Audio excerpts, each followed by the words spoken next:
Hey guys, and welcome to the UNLV Chess Channel. Um, this game is a game that was played in the casual chess tournament that we're having every Wednesday at 7 p.m.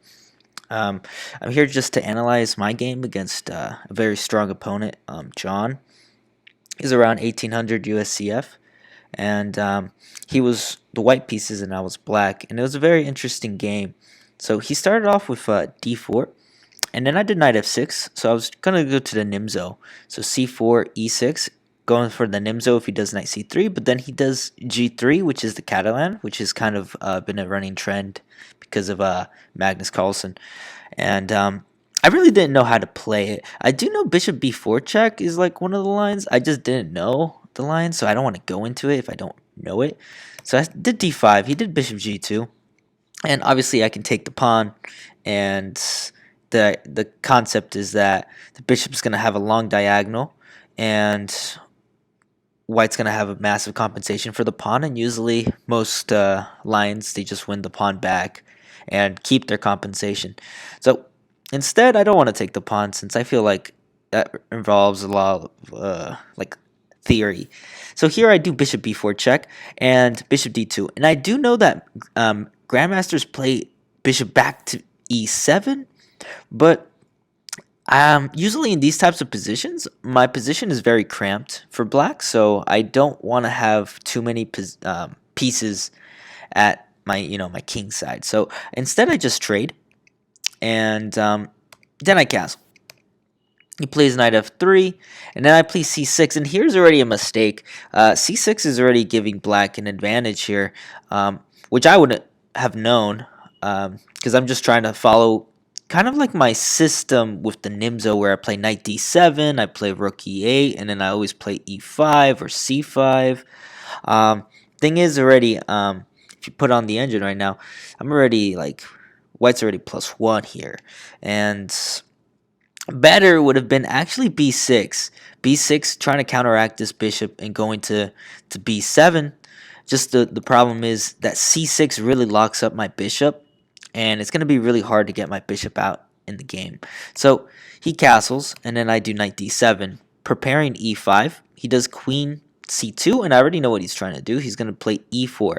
And usually in the Nimzo Indian, you always respond with e4 with e5, so I'm already following suit with my lines. Problem is, this isn't a Nimzo anymore. This is a Catalan, so my idea is actually kind of faulty here. So he plays e4, and I respond with e5, and this is already a big mistake. Thing is, I should have just taken knight takes, pawn takes, queen takes on e4, and then I can either go knight f6, but then my bishop will be very passive, or I'll do this crazy engine move that I doubt anyone would find, which would be e5, which looks like a temporary, well, looks like a pawn sack, but it's actually very temporary. After you take, you play f6, and then you do,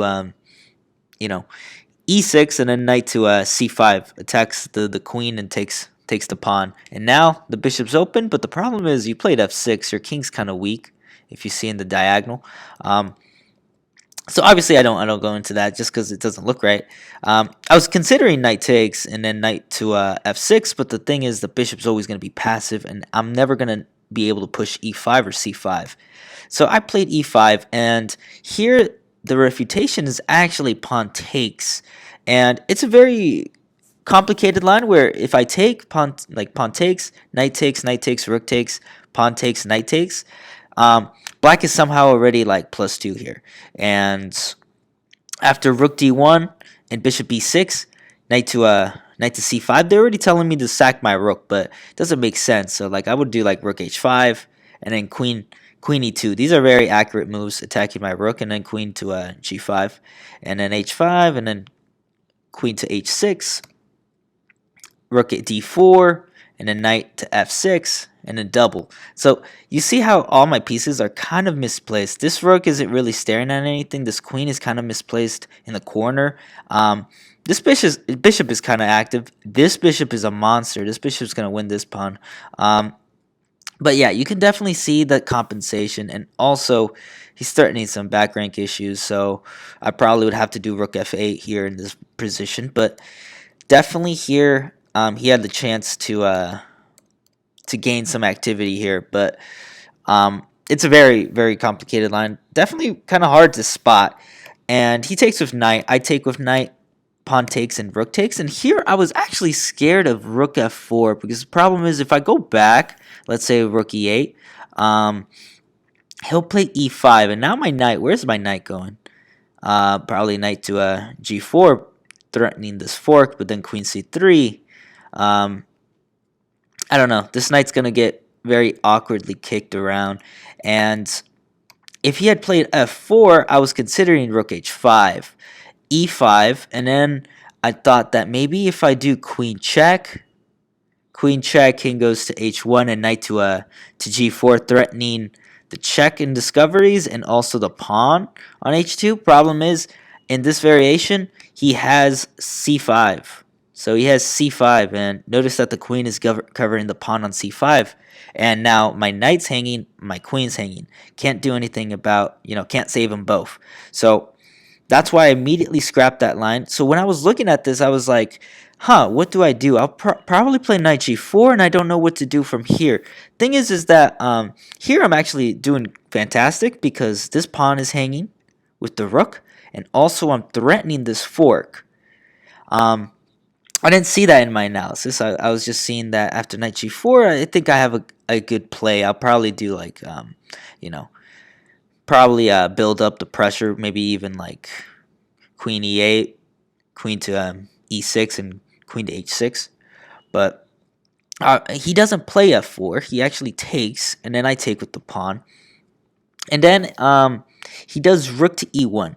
Rook to e1 is offering a trade of rooks. I think a better rook trade would have been rook f to e1, just because this a rook can either go in the c file, the d file, but this f rook becomes kind of inactive for the game. So he does this, and I don't want to trade just because I felt like this rook is a little passive, so I did rook h5.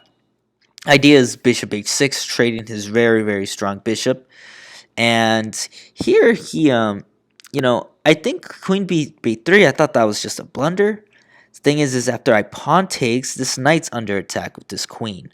And after knight takes, bishop e6, this knight's going to be pinned. And I analyzed that if rook c1, then I had b5. Looks like I hang my rook. Thing is that after bishop takes, queen takes, I'm threatening this. Bishop to h6, h3, winning the rook, as well as threatening mate on g2, and also the knight on c4. So I thought this position was great for me, and actually sacking the exchange was fine. And here, instead of him, playing for, keeping the knight, he sacked his rook, which was perfectly viable, actually. He had a lot of compensation. Thing is, he should have taken queen takes b7, I think.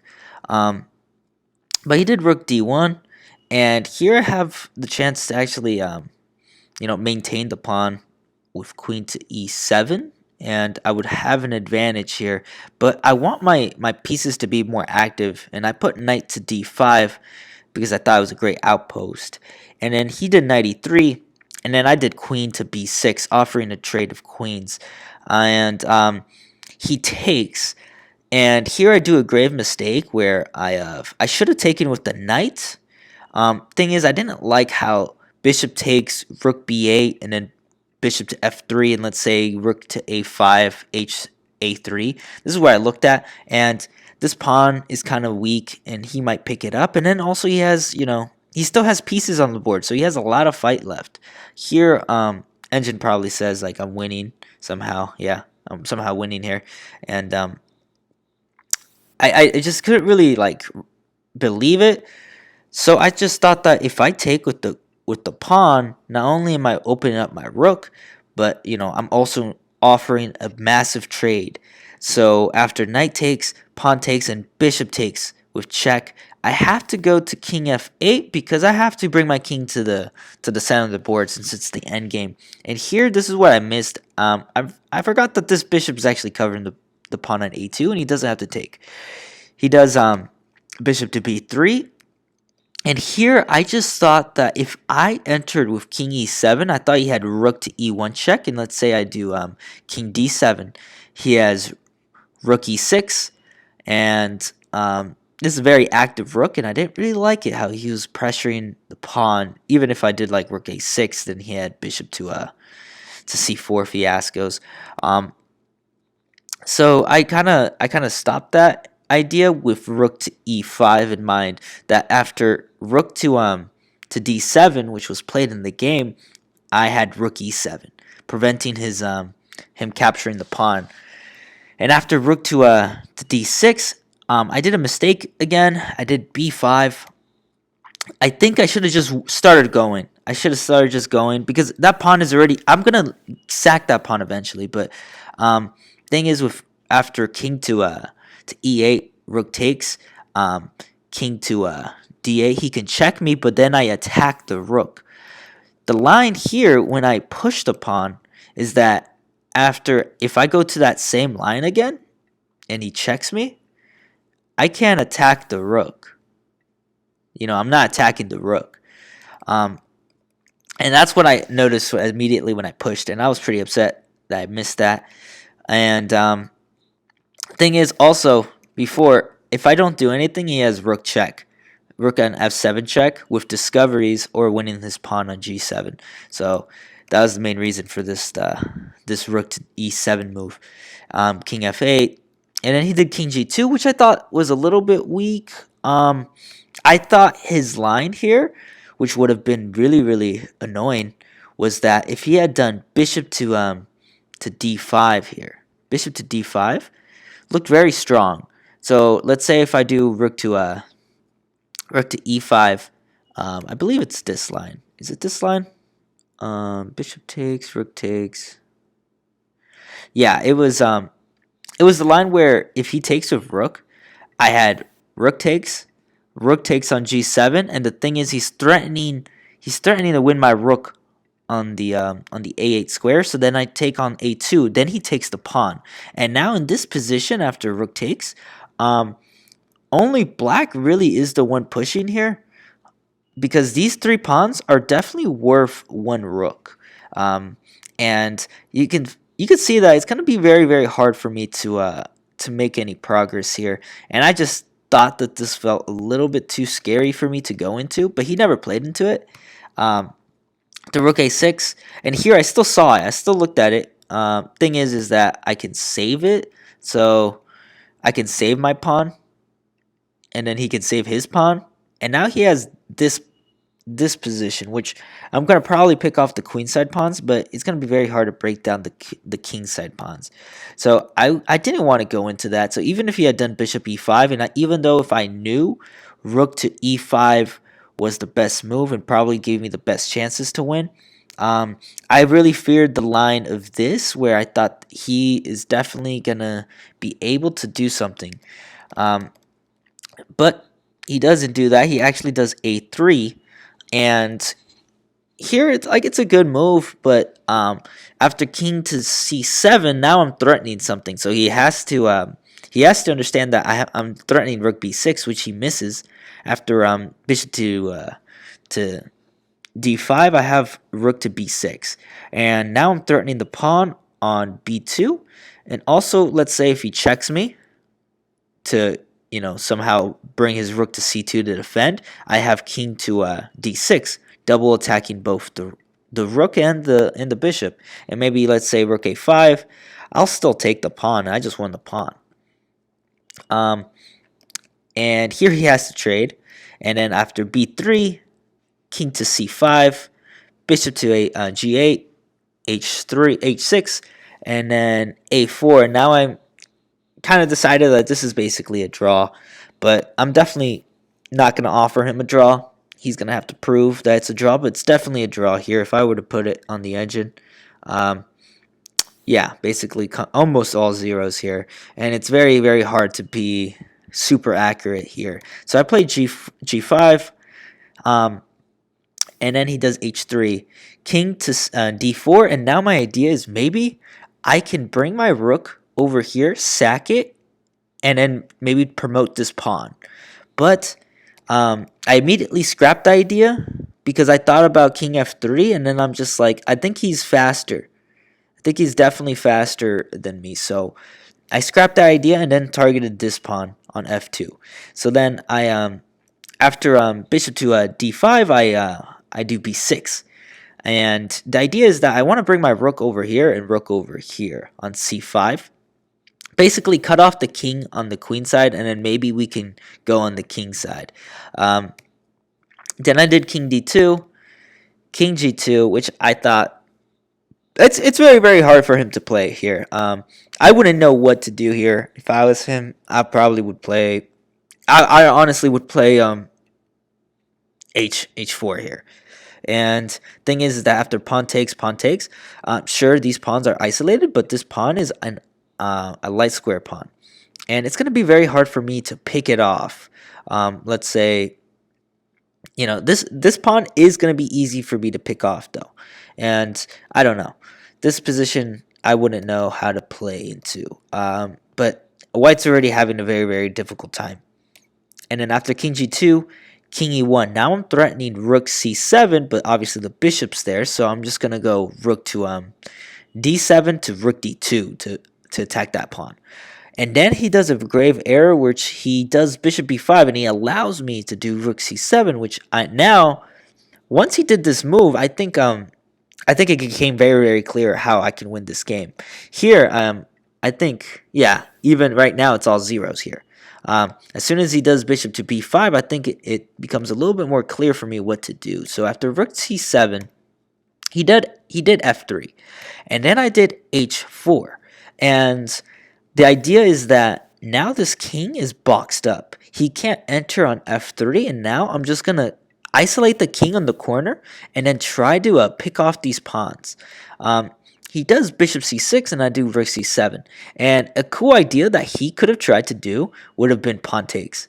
And notice that if I take, pawn takes, and white's the only one fighting for the advantage here.